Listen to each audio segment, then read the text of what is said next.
Good evening. बहुत सही time से आ गए आप।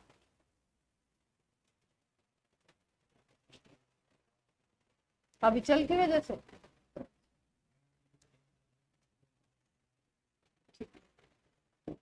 तो आज हम लोग क्या बात करें, मेटल के ऑक्साइड कितनी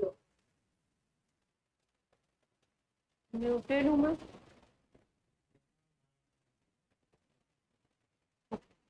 आराम से फिर मैं लीड करने। अभी आ रही है आवाज। मेटल के ऑक्साइड कितने तरीके के देख सकते हैं हम लोग, बेसिक, एम्फोटेरिक और एसिडिक। सबसे ज्यादा जो देखने को मिलेगा वो कैसा मिलता है, बेसिक मिलता है। तो बेसिक, अगर किसी चीज को आप क्या बोलते हो, बेसिक। किसी चीज को अगर आपने बोला, किसी सब्सटेंस को एसिडिक बोला, एसिडिक नेचर का, और किसी सब्सटेंस को आपने बोला एम्फोटेरिक, तो तीनों का क्या मतलब होगा, कैसे रिएक्ट करेगा। ठीक। अगर किसी ऑक्साइड को आपने बोला कि ये बेसिक है, तो जब इसको वाटर में डिसॉल्व करोगे, डिसॉल्व कर दो इसको किसमें, वाटर में, तो ये जो सॉल्यूशन बनाएगा वो सॉल्यूशन कैसा होगा, बेस का होगा। और ये सॉल्यूशन बेसिक है, ये कैसे पता लगेगा, अगर लिटमस पेपर से आपको चेक करना है। वैसे अगर आप इंट्रोस्कोप करो तो इसमें क्या होगा, OH माइनस आयन दिखेंगे आपको। ठीक है। अगर लिटमस पेपर से चेक करना है तो आपका litmus paper, red litmus paper कैसा हो जाएगा, ब्लू हो जाएगा। ठीक। इसी तरीके से अगर बात करो एसिडिक ऑक्साइड की, तो एसिडिक ऑक्साइड का क्या मतलब है कि जब H2O में आप उसको डिसॉल्व करोगे तो ये क्या बनाएगा, ये जो सॉल्यूशन बनाएगा वो क्या, वो जो सॉल्यूशन बनेगा वो किसका बनेगा, ये आपका बेस था, अब ये सॉल्यूशन किसका बन जाएगा, एसिड का बन जाएगा। सॉल्यूशन कैसा बन जाएगा, एसिडिक बन जाएगा, एसिड का सॉल्यूशन बनेगा। अब अगर आपको देख पाते हो आप आयंस को, तो आपको पता लगेगा इसमें क्या होना चाहिए, H+ आयंस होने चाहिए। अगर लिटमस पेपर से चेक करना है तो इसकी पहचान क्या है कि ये ब्लू लिटमस को क्या करेगा, रेड में कन्वर्ट कर देगा। ठीक। तीसरी चीज है, तीसरी कैटेगरी एम्फोटेरिक। एम्फोटेरिक बनता है एम्फी वर्ड से, एम्फी का मतलब होता है बोथ। मतलब ये कैसी प्रॉपर्टीज शो करेगा, ये एसिडिक प्रॉपर्टीज भी शो करेगा और बेसिक प्रॉपर्टीज भी शो करेगा। मतलब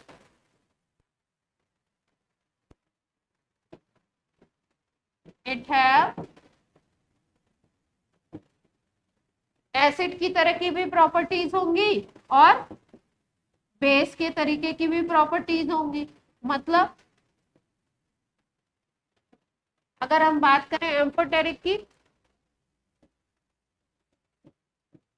तो दोनों तरह की प्रॉपर्टी का मतलब है कि भाई अगर कोई चीज एसिड होती है, एसिड और बेस की एक स्पेशल रिएक्शन होती है जिसको हम कहते हैं न्यूट्रलाइजेशन रिएक्शन। अगर कोई चीज एसिड है, उसके साथ आप किसी बेस को मिक्स करो तो वो सॉल्ट बनाता है और रिलीज करता है। क्या बनाएगा, सॉल्ट और वाटर। ठीक। और यही चीज आप दूसरे तरीके से भी कह सकते हो कि अगर कोई चीज बेस है, उसके साथ आप किसी एसिड को मिक्स कर दो, रिएक्शन करा दो, तो सॉल्ट और वाटर बन जाता है। तो अगर एम्फोटेरिक ऑक्साइड की हम बात कर रहे हैं कि एम्फोटेरिक ऐसा भी हो सकता है कि वो किसी रिएक्शन में आपको ऐसा लगे कि वो एसिड है और किसी रिएक्शन में ऐसा लगे कि वो बेस है। तो इसके लिए रिएक्शन देखते हैं और एग्जांपल देखते हैं हम लोग। एम्फोटेरिक में दो तीन हम स्पेशली याद रखेंगे। एक होता है जिंक का ऑक्साइड ZnO, एक होता है एल्युमिनियम का ऑक्साइड Al2O3, और एक लेड का ऑक्साइड याद रखिए PbO। ये तीनों के तीनों एम्फोटेरिक के एग्जाम्पल है, बहुत पूछे जाते हैं। जिस एल्युमिनियम बहुत पूछते हैं, देख लो कोई इन हो रहा है क्या। एल्यूमिनियम का बहुत पूछा जाता है, ठीक है। अब क्या मतलब है, अगर इसको एम्फोटेरिक बोल रहे हो तो एक बार इसकी बेस के साथ रिएक्शन करा दो और एक बार इसकी किसके साथ रिएक्शन करा दो, एसिड के साथ रिएक्शन करा दो। अगर ये सॉल्ट और वाटर बना लेता है तो इसका मतलब क्या है, ये यहाँ पे बेस की तरह NaOH बेस है, बेस से रिएक्शन करता है।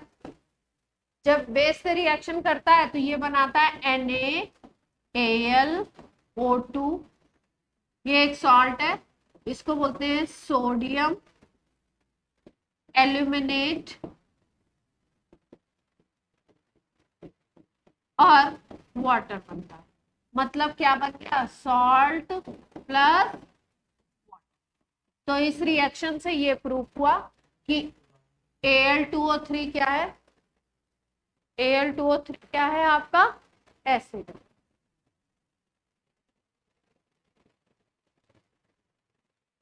ठीक है, Al2O3 क्या है, कैसे काम कर रहा है, एसिड की तरह काम कर रहा है। अब इसको आपको चेक करना है कि बेसिक कैरेक्टर भी शो करता है क्या, तो हमने क्या किया, एक एसिड ले लिया HCl, इससे रिएक्शन करा के देखा। तो यहाँ पे हम देखते हैं एक सॉल्ट बन जाता है AlCl3 और वाटर बनता है। तो इससे भी हमें पता लगा ये भी एक सॉल्ट है, सॉल्ट प्लस वाटर बन गया। अब एसिड से रिएक्ट करने के बाद सॉल्ट और वाटर बना, इसका मतलब ये खुद कैसे काम कर रहा है, बेस की। ये पॉइंट क्लियर है सबको, किसी चीज को, हाँ जी, किसी, एक सेकेंड मैं बोल लूं, लाइन कंप्लीट कर लूं। किसी चीज को अगर एसिड या बेस दोनों प्रूफ करना है, मतलब आपको एम्फोटेरिक प्रूफ करना है, तो इसका मतलब है कि वो एसिड से भी रिएक्ट करके सॉल्ट और वाटर बनाएगा और बेस से भी रिएक्ट करके सॉल्ट और वाटर बनाएगा। हाँ, अब बोलोगे आगे।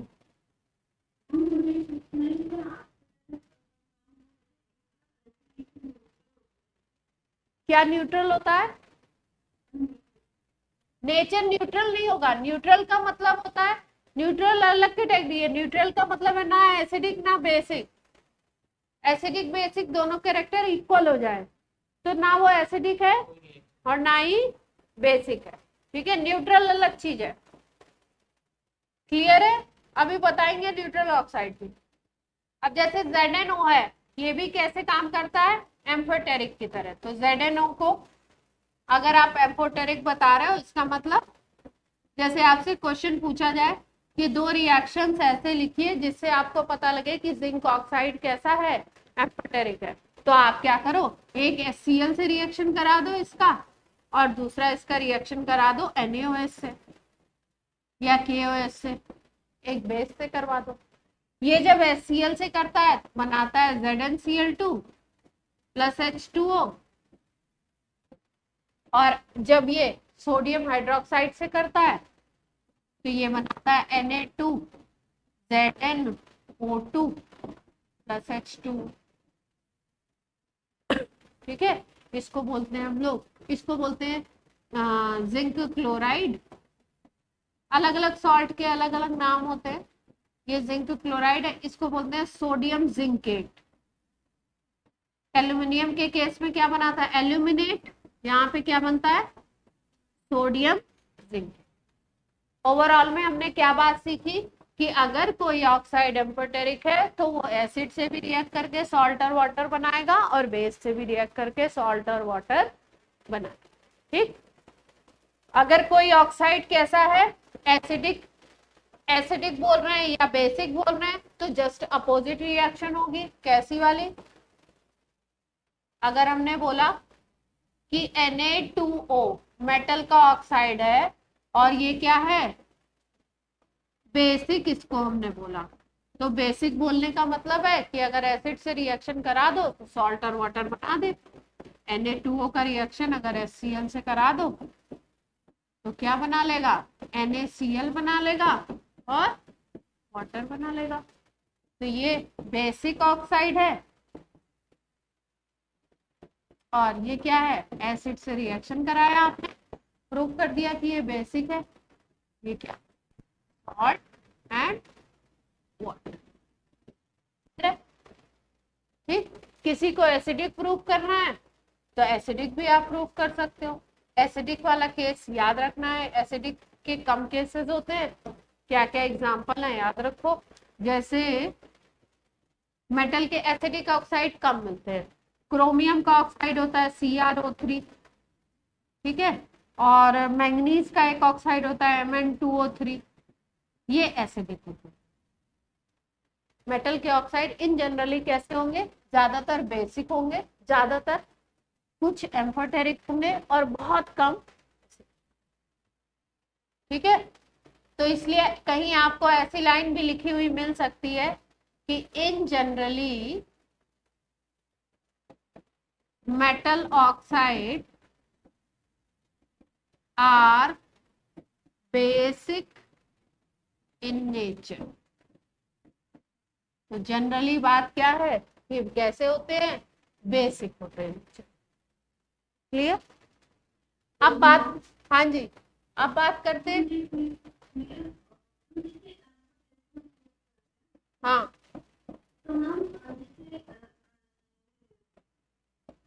सब,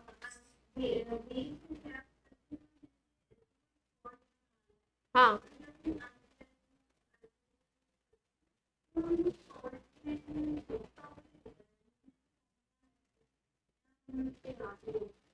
अच्छा, सॉल्ट लिखने का फॉर्मूला नहीं, इसको याद करना पड़ेगा, ये स्पेशल तरीके के सॉल्ट है ना। यहाँ देखो, यहाँ जिंकेट आयन बन रहा है और वहां पे एल्यूमिनेट आयन बन रहा था, तो ये याद करना पड़ेगा, इसका फॉर्मूला अभी आपको।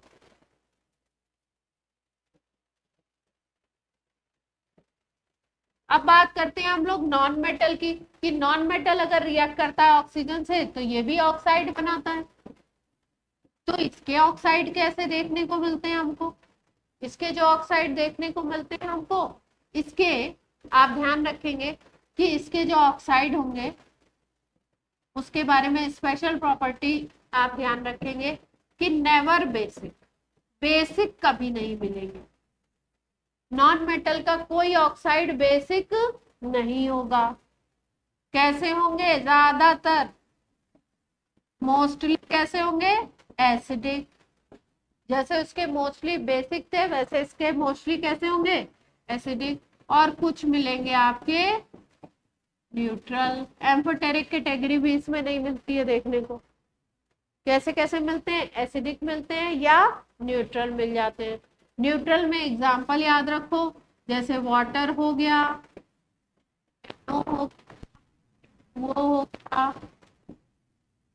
ये न्यूट्रल ऑक्साइड, ठीक है। जैसे नॉन मेटल की बात करो तो नाइट्रोजन एक नॉन मेटल है। नाइट्रोजन जो होता है 5 टाइप्स ऑफ ऑक्साइड बनाता है। कितने तरीके के ऑक्साइड बनाता है, 5 तरीके के बनाता है। कौन कौन से हैं, NO है, N2O है, NO2 है, N2O3 है, N2O5, इसको बोलते हैं नाइट्रिक ऑक्साइड, इसको बोलते हैं नाइट्रस ऑक्साइड, इसको बोलते हैं नाइट्रोजन डाइऑक्साइड, इसको बोलते हैं डाई नाइट्रोजन ट्राइऑक्साइड, इसको बोलते हैं डाई नाइट्रोजन पेंटाऑक्साइड। या सिंपली बोल सकते हैं nitrogen pentoxide, nitrogen trioxide, nitrogen dioxide. N2O को नाम देते हैं नाइट्रस ऑक्साइड।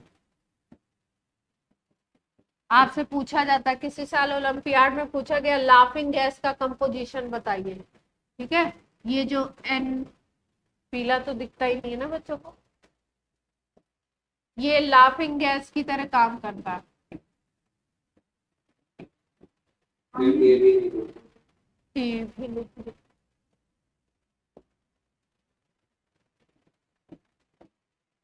अभी ठीक है। लाफिंग गैस की तरह काम करता है नाइट्रस ऑक्साइड। ये कौन सा ऑक्साइड है, नाइट्रिक ऑक्साइड। ये दोनों जो ऑक्साइड है ये कैसे हैं आपके, NO और N2O कैसे हैं, न्यूट्रल, न्यूट्रल ऑक्साइड है, ठीक है। ये दोनों जो है ये भी शायद एसिडिक होता है, ये दोनों तो पक्का एसिडिक है, ये दोनों ऑक्साइड कैसे होते हैं, नीचे वाले N2O3 और N2O5 एसिडिक है, ठीक है। ये NO2 जो होता है ये ब्राउन कलर की गैस, ब्राउन कलर होता है इसका।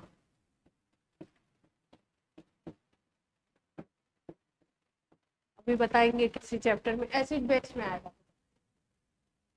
ठीक है। तो नॉन मेटल है नाइट्रोजन, 5 ऑक्साइड बना रहा है, nitric oxide, nitrous oxide, nitrogen dioxide, N2O3 tri oxide, penta oxide. Di, tri और NO2 ये हो गए आपके एसिडिक, और ये दोनों ऊपर वाले कैसे हो गए, न्यूट्रल हो। और बात कर लेते हैं, जैसे सल्फर भी एक नॉन मेटल है, ऑक्सीजन से जब रिएक्ट करता है तो SO2 बनाता है। सल्फर डाई ऑक्साइड कैसा है, एसिडिक नेचर का है। अब अगर ये एसिडिक है तो आपको क्या बताया कि अगर कोई एसिडिक नेचर का है तो आप क्या करो, वाटर में उसको डिसॉल्व कर दो, तो क्या बन जाना चाहिए, एसिड बन जाना चाहिए। जब वाटर से ये रिएक्ट करता है तो बनाता है H2SO3, पूरा पूरा मॉलिक्यूल जोड़ देना है लिखते वक्त, H2O था, SO2 था, H2SO3 बन गया। इसको बोलते हैं हम सल्फ्यूरस।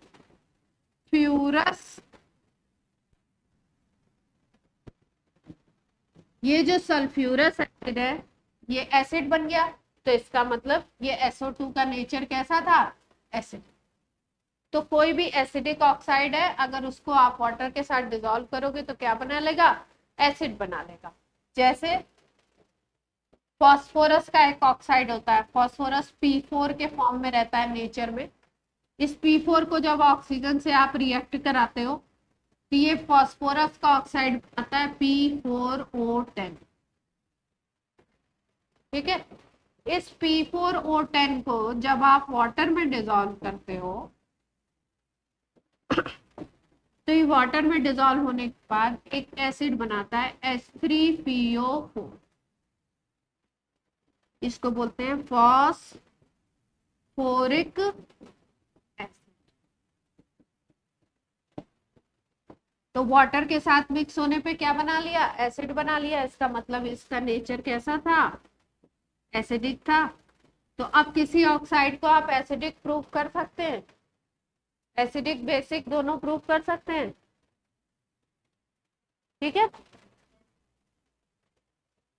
जैसे सल्फर का SO2 है, सल्फर का एक ऑक्साइड और होता है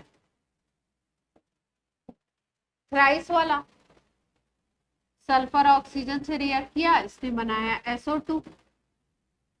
अगर एटमॉस्फेयर में और ऑक्सीजन है तो ये SO2 ऑक्सीजन से और ऑक्सीजन से रिएक्ट करके SO3 बना लेता है। ये सल्फर डाइऑक्साइड था, ये सल्फर क्या होता है, ट्राई ऑक्साइड। ऑक्सीजन के नंबर की बेसिस पे आप ट्राई ट्राई लगाते हैं, ये ट्राई ऑक्साइड बन गया। अब इसको भी प्रूव करना है कि ये कैसा है, एसिड में डिसॉल्व कर दें इसको, SO3 मिक्स होगा किसके साथ, वाटर के साथ, तो बना लेगा H2SO4। आपको पता है H2SO4 is a sulphuric acid.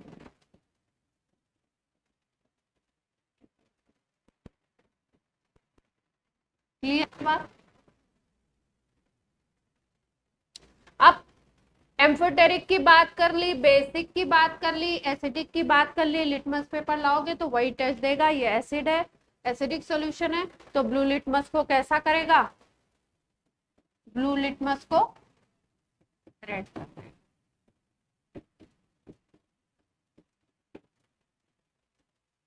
अब बात कर लेते हैं न्यूट्रल की। न्यूट्रल का मतलब होता है कि ना तो वो एसिड की तरह बिहेव करने वाला और ना ही बेस की तरह। न्यूट्रल ऑक्साइड का क्या मतलब है,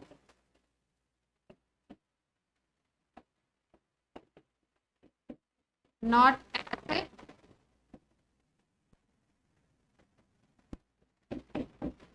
दोनों बिहेव नहीं करते, ठीक है। H2O को न्यूट्रल भी कहते हैं। H2O बहुत सारी जगह एम्फोटेरिक नेचर भी शो करता है, न्यूट्रल में भी लेते हैं। एक और बता देते हैं, आप लोगों को अक्सर करके पूछा जाता है,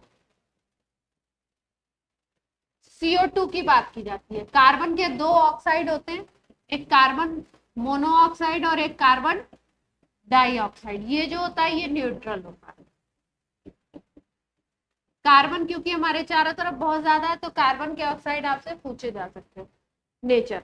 तो कार्बन मोनोऑक्साइड न्यूट्रल होता है और कार्बन डाइऑक्साइड क्या होता है आपका एसिड। ठीक है, कार्बन मोनोऑक्साइड बनता कैसे है थोड़ा सा ध्यान रखते हैं। कार्बन की रिएक्शन ऑक्सीजन से कराएंगे, ऑक्सीजन की लिमिटेड सप्लाई होगी। लिमिटेड सप्लाई का मतलब बहुत एक्सेस नहीं है, तो क्या बन जाता है कार्बन मोनोऑक्साइड।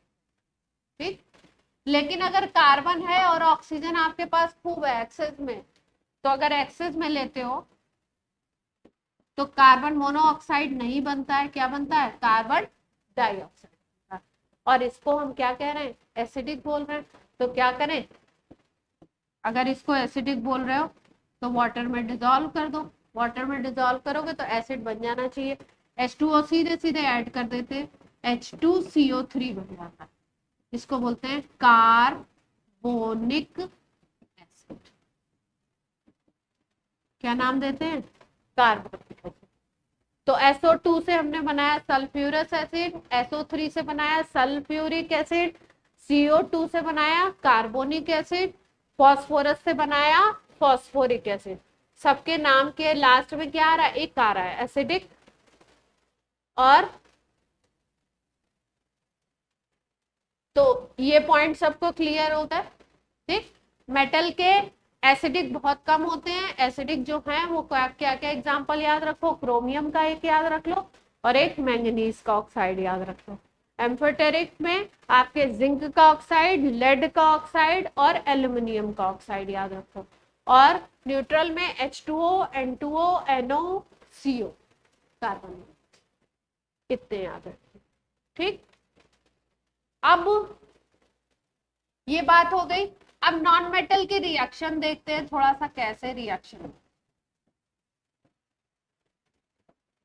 अच्छा, डिस्प्लेसमेंट रिएक्शन आपको बता दिया था, कोई मेटल दूसरे सॉल्ट को डिस्प्लेस कैसे करता है। ये रिएक्शन हो गए थे अपने लास्ट टर्म में। ज्यादा रिएक्टिव कम रिएक्टिव को क्या करेगा डिस्प्लेस कर देगा। ये वाले रिएक्शन हो गए थे। अब नॉन मेटल की बात करते हैं तो एक रिएक्शन तो आपको पता ही है कि नॉन मेटल बहुत सारे रिएक्शन इसके लिए हमने ऑक्सीजन से रिएक्ट करके क्या बना देगा ऑक्साइड बना देगा।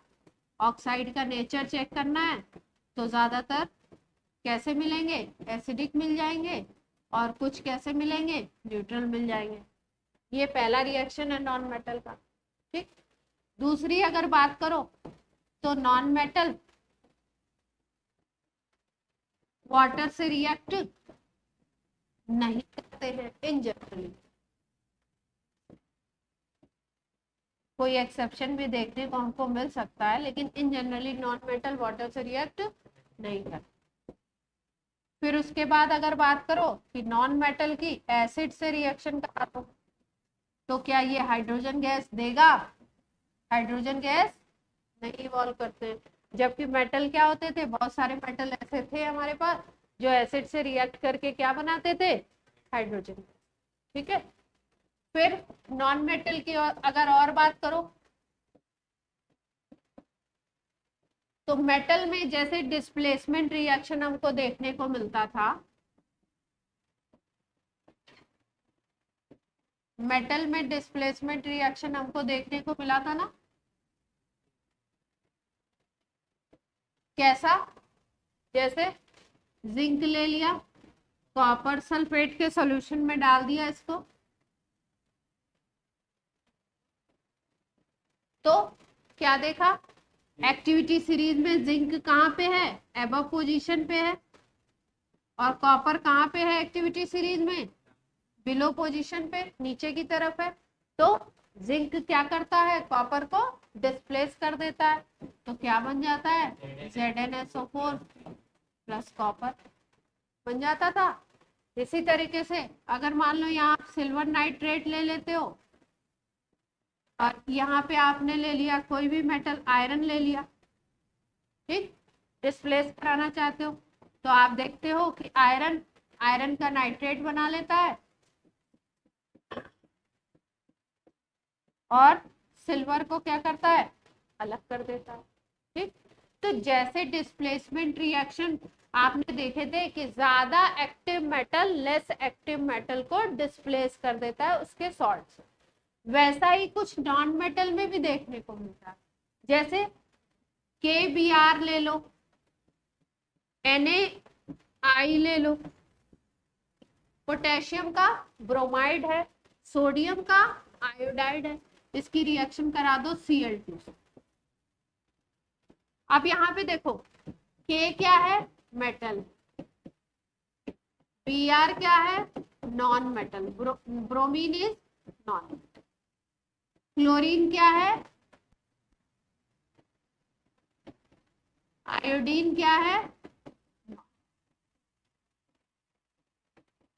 यहाँ पे हम क्या बोल रहे थे, ज्यादा एक्टिव मेटल कम एक्टिव मेटल को डिस्प्लेस करेगा, यहाँ पे क्या है, ज्यादा एक्टिव नॉन मेटल कम एक्टिव नॉन मेटल को डिस्प्लेस करेगा। तो क्या याद रखना है, more active non metal displaces less active non metal. तो इस रिएक्शन को देखने से हमको, अगर ये रिएक्शन हो रही है तो ये देखने से हमको ये पता चलता है ClBr को हटा देता है 2KCl बन जाता है और Br2 को अलग करता है। इस रिएक्शन में I को Cl हटा देता है 2NaCl बन जाता है और I2 अलग हो जाता है।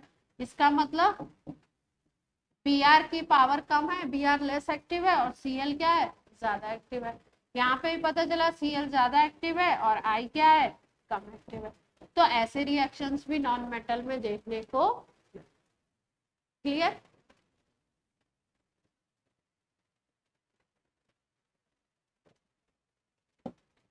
ऑनलाइन वाले बच्चे क्लियर है अभी तक सबको ये पॉइंट। अब हम लोग बात कर रहे हैं कि जैसे मेटल और नॉन मेटल की जब रिएक्शन होती है तो जो कंपाउंड बनते हैं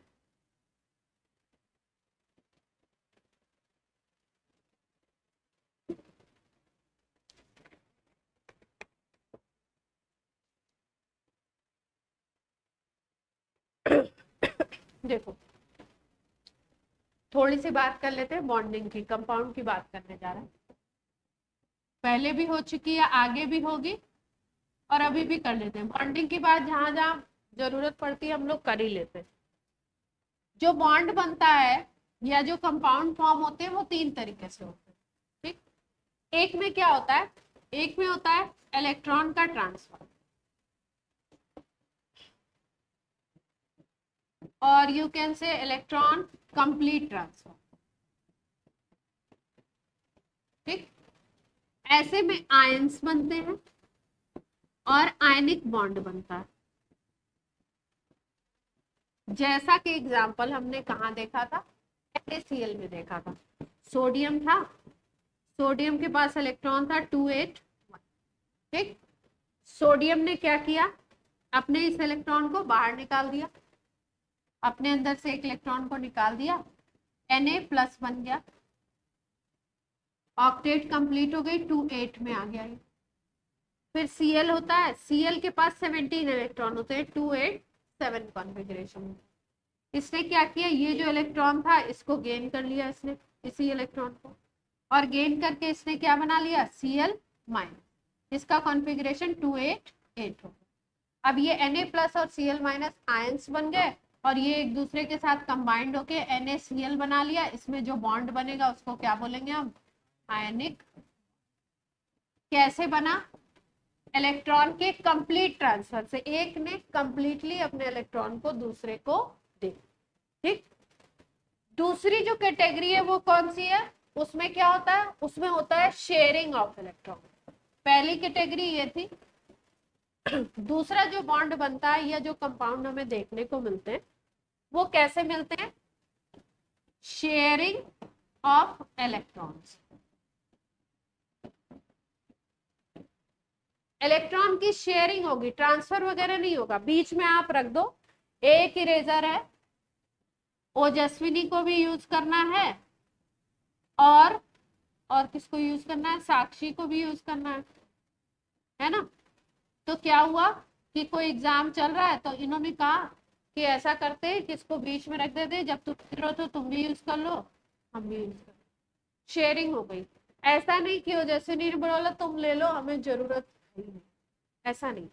यहाँ पे जो सोडियम था, सोडियम को ऑक्टेट अपना कंप्लीट करना था, आउटर में 8 करने थे, तो इसने बोला हमें इसकी एक ये अगर हट जाए तो हमारा सिस्टम स्टेबल हो जाएगा, तो ये हटाना चाहता था, इसने हटा।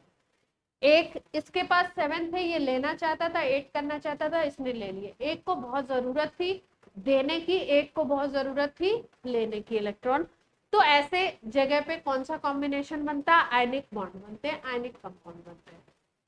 दूसरा जो केस होता है शेयरिंग ऑफ इलेक्ट्रॉन होता है, इसमें शेयर किए जाते हैं जब दोनों को जरूरत हो इलेक्ट्रॉन की। जैसे मान लो Cl2 मॉलिक्यूल बनना है, क्या बनना है, Cl2 का बनना, ठीक।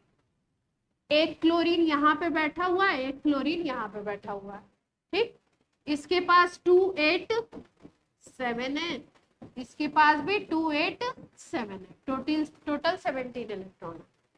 अब ये भी चाहता है कि आउटर में 8 हो जाए किसी तरीके से, ये भी चाहता है आउटर में 8 हो जाए। अब कैसे होंगे भाई, दोनों के पास 17 17 है, दोनों को जरूरत है। तो दोनों ने बोला कुछ ऐसा फ्रेंडशिप बनाते हैं कि भाई ऐसा कर लो कि ये क्लोरीन है, क्लोरीन के लास्ट में जो इलेक्ट्रॉन है वो कितने हैं, लास्ट शेल के इलेक्ट्रॉन 7 इलेक्ट्रॉन है।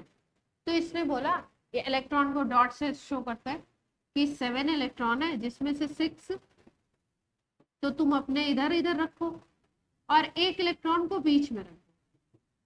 इसने भी क्या किया, एक इलेक्ट्रॉन,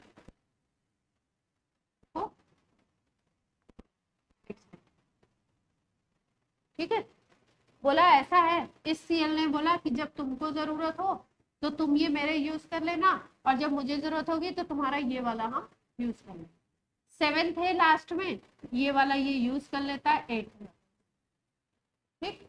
बेसिकली 8 होते नहीं है, बीच में एक कंडीशन होती है जिसमें 8 हो जाते हैं। इस Cl में भी देख लो, ये भी क्या करता है, इस इलेक्ट्रॉन को ले लेता है। तो कंप्लीटली नहीं लेगा, बीच में पड़ा हुआ है, जब इसको जरूरत है ये यूज करेगा, जब इसको जरूरत है ये यूज करेगा। तो इसके बीच में जो बॉन्डिंग बनती है, जो बॉन्ड बनता है शेयरिंग से, उसको बोलते हैं कोवैलेंट बॉन्ड। अब अगर ध्यान से देखो तो कोवैलेंट बॉन्ड बना किसके किसके बीच में, कैसे कैसे एलिमेंट के बीच में बना, जब दोनों गेन करना था। बोथ की टेंडेंसी कैसी थी, गेन करने की थी, या दोनों के पास इलेक्ट्रॉन की कमी थी, ठीक है। इसको भी एक चाहिए था, एक का रिक्वायरमेंट था, इसको भी एक का रिक्वायरमेंट था। जिनको इलेक्ट्रॉन लेना होता है, गेन करना होता है, उनको हम क्या बोलते हैं, नॉन मेटल बोलते हैं। तो इसका मतलब अगर नॉन मेटल और नॉन मेटल के बीच में बॉन्ड बनेगा तो ज्यादातर केस में कैसा बनेगा, आपका कोवेलेंट नेचर का बॉन्ड बनेगा। अगर मेटल और नॉन मेटल के बीच में बनेगा, जैसा यहाँ पे आपको देखने को मिला था, ये मेटल था और ये नॉन मेटल। तो नॉन मेटल और मेटल के बीच में अगर बनेगा तो कैसा बनेगा, आयनिक बनेगा। क्लियर है इतनी बात। अब जो पॉइंट समझाना चाह रहे हैं उस पे आ जाए। जैसे सल्फर है, ये एक नॉन मेटल है,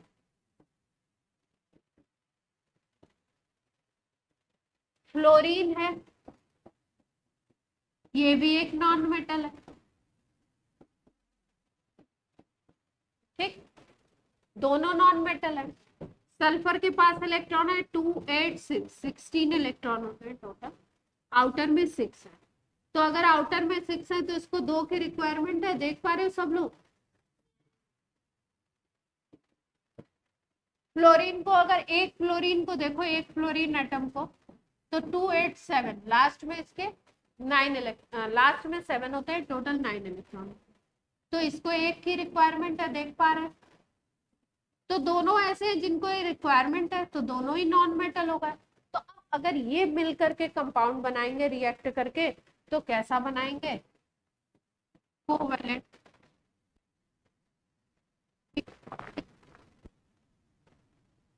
ये बनाते हैं SF6।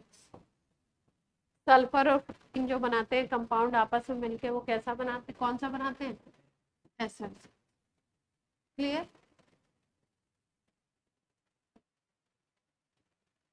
जैसे हाइड्रोजन को भी हम बोलते हैं नॉन मेटल। हाइड्रोजन मेटल नहीं है, ये भी सल्फर से जब रिएक्ट करता है तो ये बनाता है 2+। ये भी कैसा होता है? ऐसे बनता है, एक एक इलेक्ट्रॉन की शेयर। ठीक है। सल्फर के लास्ट में 2 8 6 होते हैं, हाइड्रोजन के लास्ट में 1 होते हैं। इसको 2 कंप्लीट करने होते हैं तो एक इलेक्ट्रॉन इससे लेता है, और सल्फर को 2 की रिक्वायरमेंट है तो एक इधर के हाइड्रोजन से, एक इधर के। ठीक है। अगर डॉट स्ट्रक्चर बनाओ तो ऐसे मिलेगा। सल्फर के लास्ट में कितने इलेक्ट्रॉन है? 6 इलेक्ट्रॉन है, इनको हमने डॉट से शो कर दिया। हाइड्रोजन के लास्ट में एक एक इलेक्ट्रॉन है, क्रॉस से शो कर दो। हाइड्रोजन 2 पूरे करता है हमेशा, तो ये इसके साथ शेयरिंग करेगा, ये इसके साथ शेयरिंग करेगा। ये जो सल्फर है इसके पास 6 हैं, ये एक इधर वाले से और एक ऐसे शेयरिंग करके बॉन्ड। तो कहने का मतलब क्या है कि ज्यादातर नॉन मेटल के बीच में बॉन्ड कैसा बनेगा? तो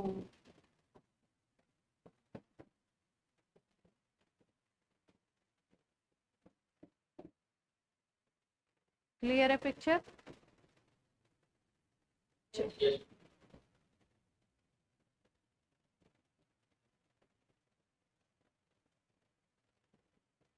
कहाँ से स्टार्ट हुई थी कहानी? ऑक्साइड।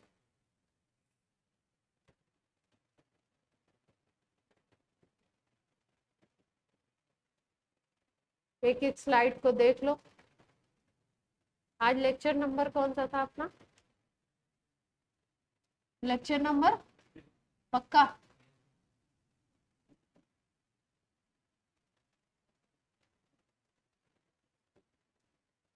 एक एक स्लाइड को देखो, फिर आगे का भी टॉपिक करा दो। दर्श एक एक स्लाइड आगे बढ़ा दो जरा, सब लोग देखें आगे क्या कराना है, देखिए। हाँ एक एक बढ़ाते जाओ, एक एक 2 2 सेकंड रुक के। तो वैसे जिसको क्लियर है उसको क्लियर हो गया होगा, अगर किसी पॉइंट में क्लियरिटी नहीं है तो पूछ लो। ऑक्साइड बता दिए।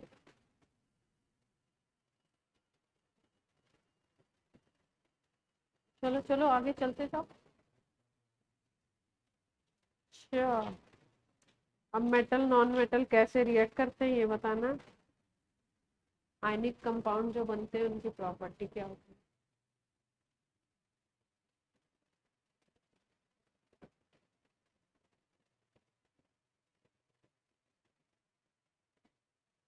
मैं रिफ्रेशर से देख के टॉपिक पढ़ा देती हूँ, है ना। तो आप लोग जब चैप्टर खत्म हो जाता है कोई भी चैप्टर, तो एक बार जरूर देख लिया करो कि एनसीईआरटी का कोई टॉपिक छूटा तो नहीं है ना। और एनसीईआरटी में एक्टिविटीज दी रहती है ना, तो एक्टिविटीज लास्ट में मैं कराती हूँ चैप्टर के, तो वो एक्टिविटीज भी अपने को करनी है। एक्टिविटी से 10th में क्वेश्चन बनते हैं।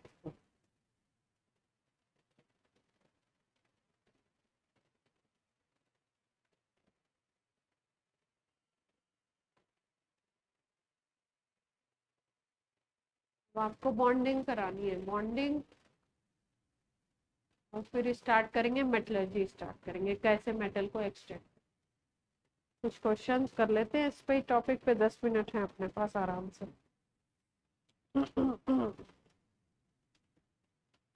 अच्छा, चैप्टर इतना हो चुका है, अब इसके बाद एक पॉइंट तो सबको क्लियर हो गया होगा मेरे ख्याल से, कि मेटल इलेक्ट्रॉन देना चाहता है और नॉन मेटल इलेक्ट्रॉन गेन करना चाहता है, gaining tendency and losing tendency.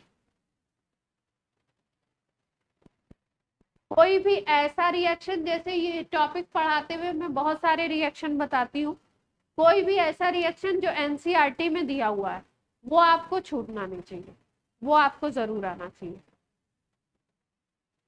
क्योंकि आपका जो 10th का पेपर होता है वो एनसीईआरटी से बाहर नहीं आता है।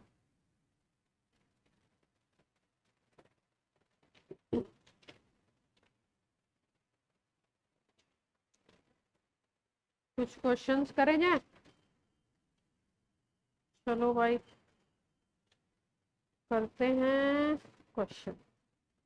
अरे एक वो नहीं बता, एक्वारेजिया नहीं बताया था ना आपको, क्वेश्चन देखिए, एक्वारेजिया बता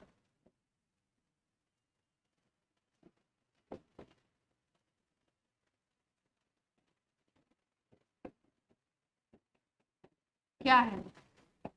एक्वारेजिया को बोलते हैं रॉयल वाटर,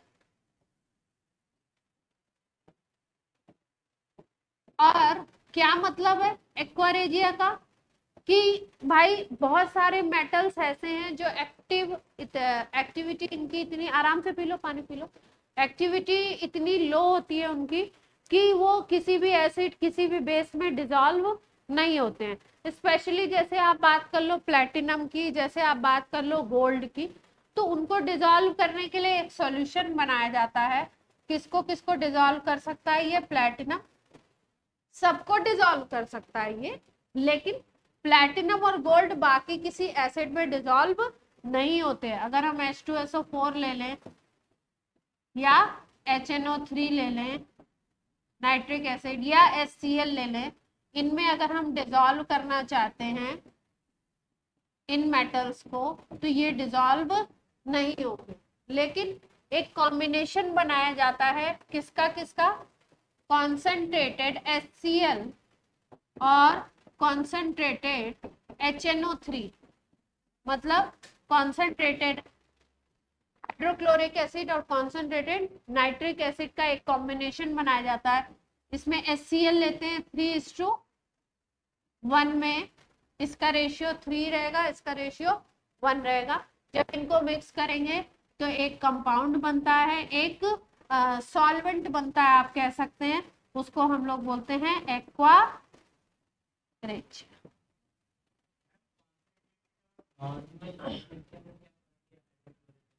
कॉन्सेंट्रेटेड का मतलब है कि उसकी जो जैसे मान लो सपोज 100 ml आपने पूरा एसिड का सॉल्यूशन लिया, ठीक है। अब ये जो 100 ml एसिड का सॉल्यूशन हो, इसमें मान लो 80 ml प्योर एसिड हो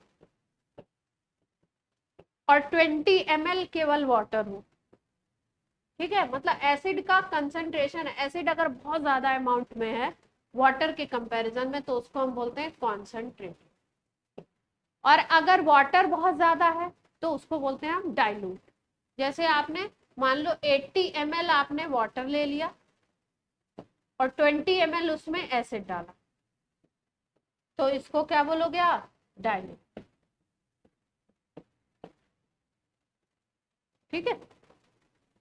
एसिड का अमाउंट अगर बहुत कम है तो डाइल्यूट, एसिड का अमाउंट अगर बहुत ज्यादा है एसिड के सॉल्यूशन में तो कॉन्सेंट्रेट, ठीक है। तो इसमें क्या करना पड़ता है, एक्वारेजिया में कॉन्सेंट्रेटेड दोनों लेना पड़ता है। होता कैसा है ये एक्वारेजिया, एक तो फ्यूमिंग होता है, बहुत फ्यूम्स निकलती हैं इससे, दूसरा कोरोसिव भी होता है। अगर किसी मेटल पे वैसे गिर जाए तो क्या करेगा, उसमें तुरंत कोरोजन स्टार्ट कर देगा, कोरोसिव होता है नेचर में। अगर हम प्लेटिनम की बात करें, अगर हम गोल्ड की बात करें, तो एक्वारेजिया से एक क्लोरीन मिलता है, इसको हम बोलते हैं नेसेंट क्लोरीन। क्या बोलते हैं, नेसेंट क्लोरीन। किस रिएक्ट करते हैं ये नेसेंट क्लोरीन से, ये बनाता है प्लेटिनम का Cl4 वाला कंपाउंड, और गोल्ड जो होता है वो 3Cl से रिएक्ट करता है और Au Cl3 बन जाता है, डिजोल्व हो जाता है। ठीक है, होगा क्या, HNO3 और HCl इस रेशियो में मिक्स होंगे और ये बनाते हैं NOCl, Cl और H2। ये होती है नेसेंट फ्लोरीन।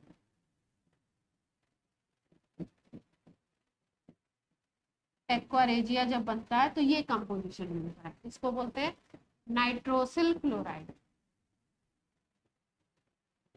अगर इतना रिएक्शन आपको नहीं भी याद है तो आपको क्या कम से कम क्या याद होना चाहिए, एक्वारेजिया का कंपोजिशन तो याद होना ही चाहिए। कैसा इसका नेचर होता है, फ्यूमिंग और कोरोसिव। ठीक है, लैब में एक बार हमारे यहाँ बच्चों ने इसको भी बना दिया, और जो डेस्क होती है ना उस पे जब मैं गई तो मैंने देखा पूरे फ्यूम्स ही फ्यूम्स थे। तो मैंने कहा है क्या ये, और HNO3 थोड़ा सा क्या होता है, वुड के साथ जो कार्बन के कंपाउंड होते हैं उनके साथ रिएक्ट करके, जैसे नाइट्रिक एसिड जब आप टच करोगे तो क्योंकि हमारी बॉडी में प्रोटीन होता है तो प्रोटीन से रिएक्ट करके वो येलो कलर का टेस्ट देता है, येलो इश कंपाउंड बनाता है। तो पूरी वो जो डेस्क थी, वुडन डेस्क थी, उसमें पूरा येलो येलो फ्यूम्स जा रहे थे। बहुत खतरनाक थे बच्चे हमारे। नहीं तो उसमें तो सबूत मिल गया था ना, इसलिए मिल गया था क्योंकि दिख रहे थे, फ्यूम्स दिख रहे थे, स्मेल जो थी वो मुझे पता चल गई थी कि क्या कारनामा हुआ है। चलो कुछ क्वेश्चन कर लो। बोल रहे हैं नॉन मेटल्स जो होते हैं जनरली कैसे होते हैं, नॉन लस्ट्रस है ना, कोई शाइन नहीं होता है। लेकिन कौन सा ऐसा है जो लस्ट्रस है, ऑप्शंस देती हूं मैं पहले, ऐसे नहीं, आंसर ऐसे नहीं देना है। अगर ऑप्शंस लिख रही हूँ तो ऑप्शन पहले आपको क्या करने हैं, सुनने हैं। हो सकता है मैं कुछ और दे रही हूँ तो। Sulphur, oxygen, nitrogen, iodine. अब आयोडीन हो गया है ना, आंसर तो यही था आपका। नेक्स्ट कौन बताने वाला है, आप।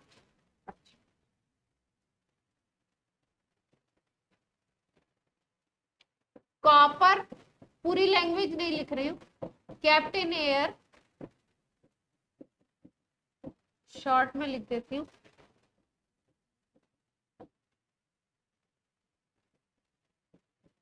स्लोली क्या होता है, शाइनिंग कम हो जाती है।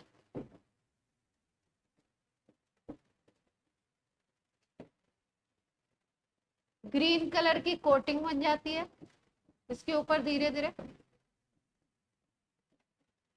बतानी है कोटिंग है क्या।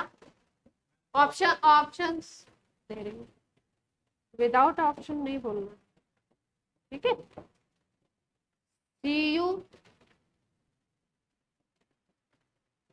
CuSO4,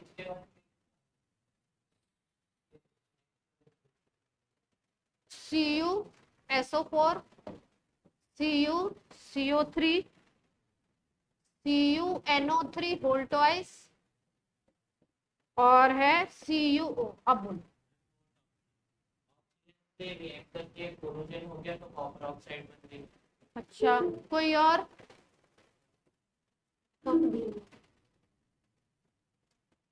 CuCO3, और कौन, हर्ष बता रहे हैं सेकेंड, गार्गी बता रही है सेकेंड, और बोलिए सेकेंड, और किसने बोला ऑनलाइन में सेकेंड,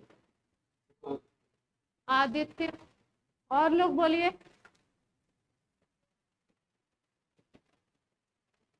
कोरोजन में कॉपर के ऊपर किसकी लेयर बताई थी, कोरोजन में कॉपर के ऊपर बेसिक कॉपर का, इसको डिम्पी को इन करो, बेसिक कॉपर कार्बोनेट की लेयर बताते हैं ना कोरोजन में, बेसिक कॉपर कार्बोनेट की लेयर थी, है ना। तो क्या था उसमें, CuCO3 था और CuOH होल्टॉइस था। जैसे ही बेसिक बोल दिया OH आ गया साथ में। तो यहाँ पे अगर देखो तो अपना मैचिंग ऑप्शन OH तो दिया नहीं है, लेकिन मैचिंग ऑप्शन कौन सा बन जाएगा? Second, CuCO। क्लियर है पॉइंट सबको?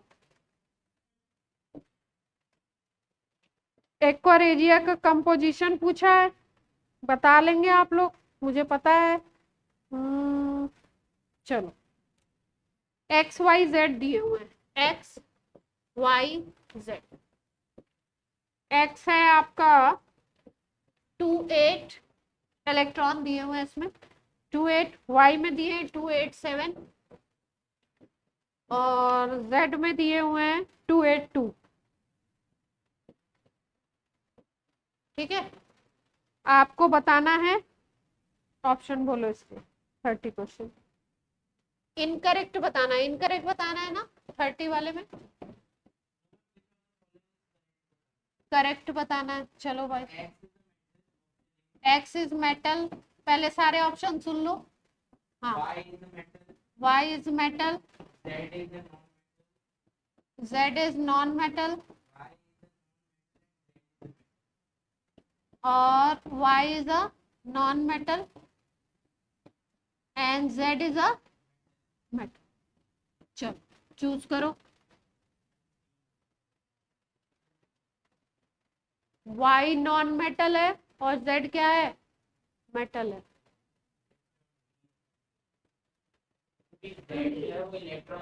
हाँ, Z को अगर देखो तो Z 2 इलेक्ट्रॉन लूज करेगा। Z कौन सा एलिमेंट है? अगर ध्यान से देखो तो 12 है टोटल, तो 12 इलेक्ट्रॉन का मतलब मैग्नीशियम है।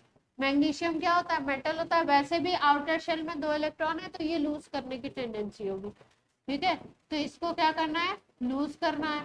तो ये हो गया मेटल। अगर इसको देखो Y को, तो इसके आउटर में कितने इलेक्ट्रॉन है? 7 है। ओजस्विनी बोर्ड पे देखिए 7 इलेक्ट्रॉन है, तो 7 इलेक्ट्रॉन का मतलब ये गेन करेगा 1 इलेक्ट्रॉन को, तो गेन टेंडेंसी है, तो कैसा हो गया? Non metal. और अगर ऊपर वाले को देख लो तो ऊपर वाले में ऑक्टेट कंप्लीट है। अगर ऑक्टेट कंप्लीट होता है तो क्या होता है? नोबल गैस, नोबल गैस हो गई। ये कौन सी नोबल गैस है?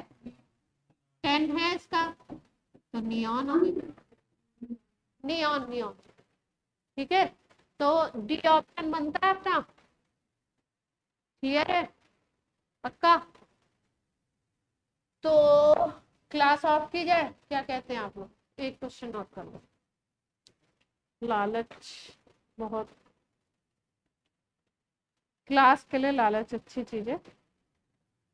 वैसे लालच क्या बोलते हैं? बेकार चीज होती है ना। चलो भाई, अच्छा सवाल।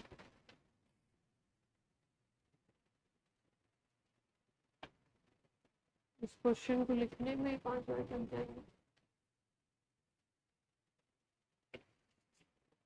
चलो छोड़ो, लंबे लंबे क्वेश्चन लिख रहे। लालच नहीं, 15 से मेरी दूसरी क्लास है, इसलिए लालच मुझे खत्म करना पड़ा। वैसे मुझे सवालों का लालच बहुत है ना। चलिए बच्चा, बाय बाय।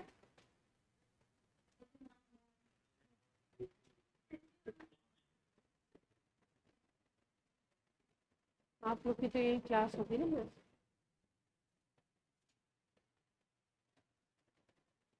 रिकॉर्डिंग